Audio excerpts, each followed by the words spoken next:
Emakhosini, Thokozani, Ameni, ugogo uyanibingelela kuwona wonke amagumbi omhlaba. Ugokucele ubuyile namhlanje, ugogo ubuya nenduduzo nentokozo yokuba nani-ke, akuve kumnandi ukukhuluma nani. Kuningi-ke okulungayo, umuntu uyaphila, abanye bayaphila ukuthi nabakade beney'nkinga, abanye iy'nkinga zabo ziyaxazululeka. Ugogo-ke namhlanje ubuyile wey'ngane zami, wey'ngane zakwethu, ugogo uthi akake azokhuluma nani ngento ekuthiwa ubufebe.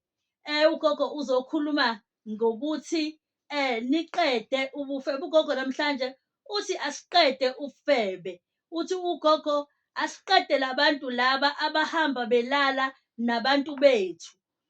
Kukhona-ke lento lena yokuthi umuntu owesilisa nowesifazane akuve kubuhlungu ukufetshelwa, akuve kubuhlungu, kubuhlungu nhlangothi zombili, kubuhlungu kuyona indoda, kubuhlungu kuyena umuntu wesifazane.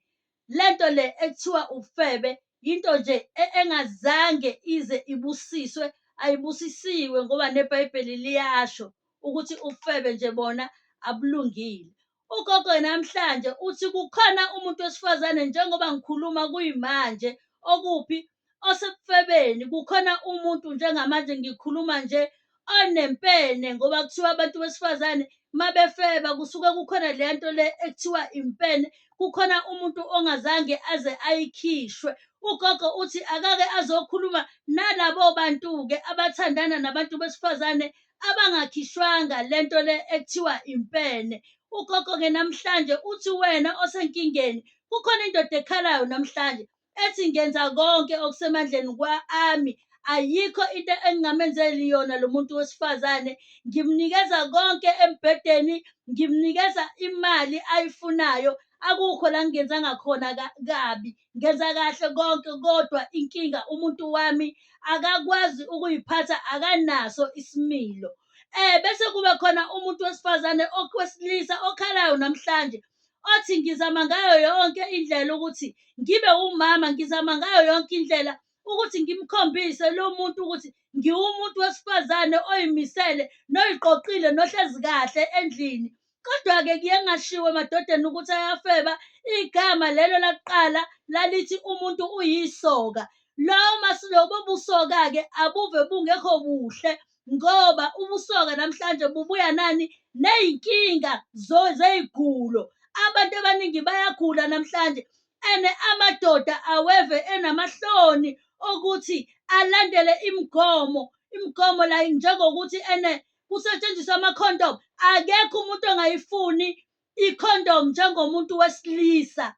Bakhona-ke nabanye abayisebenzisayo ikhondomu, kodwa abantu abaningi besilisa abayifuni ikhondomu, abayizwa, ahambe ayokulandela ukugula ngaphandle. Nomuntu wesifazane ahambe ayokulandela ukugula ngaphandle. Ekugcineni seniyagula, wena kade uziphethe kahle, kade uhlezi kahle, uyiqoqile. Ngani? Ngenxa yaleli gama leli elithi ubufebe. Ufebe buyinkinga phakathi kwabantu ababili, kwangena owesithathu, kwangena owesi-4. Khona nje abashaya ngamadazini, kukhona abashaya ngamadazini abanama-contract amaningi abahamba bowasayina la ngaphandle. Ugogo namhlanje uthi-ke akake azokhuluma nalabo bantu. Umuntu othi wegogo, mina ngikhathele umuntu wami wesifazane, ngifuna ukumqeda ufebe, ngivale nje amadoda alala nomuntu owami wesifazane. Nomuntu wesifazane othi wegogo, nansi eyami indoda iyisoka ngapha nangapha, wegogo ngiyacela-ke namhlanje ukuthi ngiyivale le ndoda lena. Ugogo namhlanje uthi ake nisukume-ke niqede ini? Ufebe. Ayikho into ebuhlungu njengokufetshelwa, ayikho into ebuhlungu njengokufetshelwa. Kubuhlungu uma ungakwazi ukufetshelwa, ungakazi uze ufetshelwe, awazi lutho wena, awazi lutho. Kubuhlungu ukufetshelwa.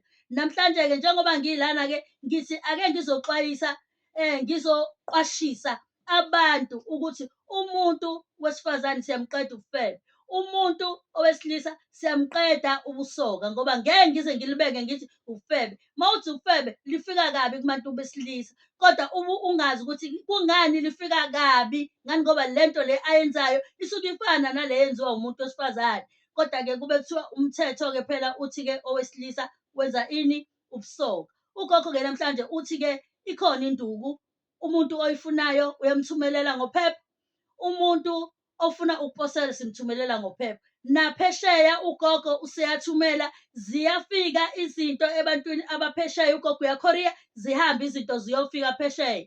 Wena othi ngifuna ukubona ugogo mathupha, uvulelekile ukuza kugogo usezwelibovu. Ugogo uyafika eGoli, uyeza kuyena. Kodwa njengamanje ugogo njengoba kuphela le nyanga akazobuya eGoli, uyaposa, abanye bayeza kugogo njengoba kwamaholidi. Bese kuthi abanye ugogo ubabona eGoli, ngiyoze nginibone makuphela u-April ngoba kuyilento yamaholidi yama-Easter-ke, njengoba siya emkhulekweni-ke bakwethu siyodumisa, asihambeni-ke siyomdumisa silungise konke. Ugogo uyaposa ngophepha, ugogo awuyifaki imali ey'tolo. Iy'tolo nje ungayifaki imali kagogo cele, awuyinikezi omunye umuntu ozothi yifaka kule akhawunti ngithunywe ugogo lutho. Imali uyifaka kumuntu ozothola ukuthi kubhalwe cele, angabese kumuntu ahamba uthatha ikhadi elibhalwe cele. Uthinta ugogo wenze njani? Ukhulume naye mawuzomfaka imali usho ukuthi gogo ngiyayifaka, gogo ngicela i-akhawunti. Uyinikezwa yimina uqobo lwami. Baningi abantu asebelimele belinyazwa ukuthi baqolwa abantu ngani ngama-akhawunti ethu. I-akhawunti yami uyinikezwa yimina. Ungabuyisa uthi gogo sengifakile imali. Khona nje oyenzile nje izolo, ufakile imali wathi gogo sengiyifakile, wangithumelela iy'liphu. Ngiyamtshela ngithi mkhulu akukho imali. Uthi kukhona umuntu othena ugogo uthena akube yimina. Wakhuluma indaba zemithi engingayazi. Hheyi, iy'gubhu kaphepha azifakwa, mtshela indaba zabo 5 litre. 5 litre nje awuposwa kaphepha. Hhayi-ke ugogo uyanixwayisa ngalokho. Khuluma nogogo, thintana nogogo kule namba ethi 0722 155 137. 0722 155 137. Ugogo uyabonga okuhle kodwa okumhlophe. Makhosi.